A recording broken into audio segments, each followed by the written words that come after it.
talk about fish and mercury a little bit. That leads to one part of your book, Clean, Green, and Lean. You mentioned farm salmon in the book. Is there a big difference between that and wild caught? Take that as a yes. Oh my God, it's a night and day difference.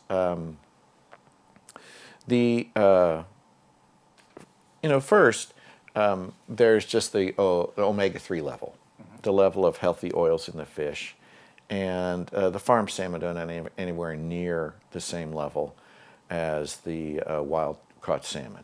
They're actually different genus. It's a totally different genus.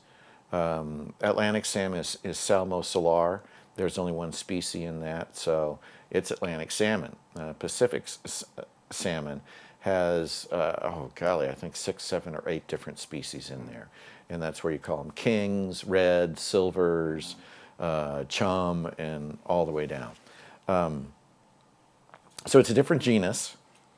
The wild salmon have much higher beneficial oils, which is why people take the salmon to prevent heart disease primarily.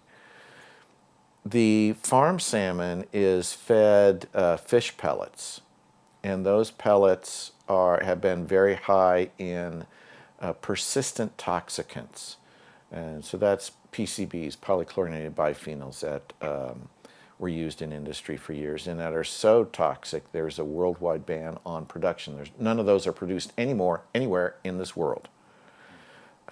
DDT and the chlorinated pesticides are high in it, and polybrominated diphenyl ethers, which are flame retardants, are high in it. And these things, like the PCBs, are horribly damaging to the immune system, to the nervous system, to the endocrine system. They're associated with so many health problems.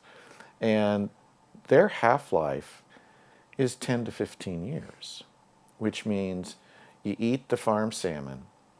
In 10 to 15 years, the level of PCBs from that meal are 50% of what they were. In another 10 to 15 years, they're down to 25%. In another 15 years, they're down to 12.5%. So if it's 15 years half-life, that's 45 years. And if you're doing that regularly, then, what's interesting in my book, I had an appendix in there, and I talked about the relationship of PCBs and these other persistent toxins to type 2 diabetes. The research out there is amazing. The risk levels go up not like 50%, not like 75%, but like 1,400 times. Wow. So this is serious risk. And, call it coincidence, but I have in the appendix of my book the farm salmon intake from, I think it's 1980 to 2000 something, and then I have the rate of type 2 diabetes during that same time, and they are quite similar. Wild salmon is a fantastic, functional, whole health food. Farm salmon is not. I tell people to stay away from it. Please stay away from it. You're not getting health benefit from that.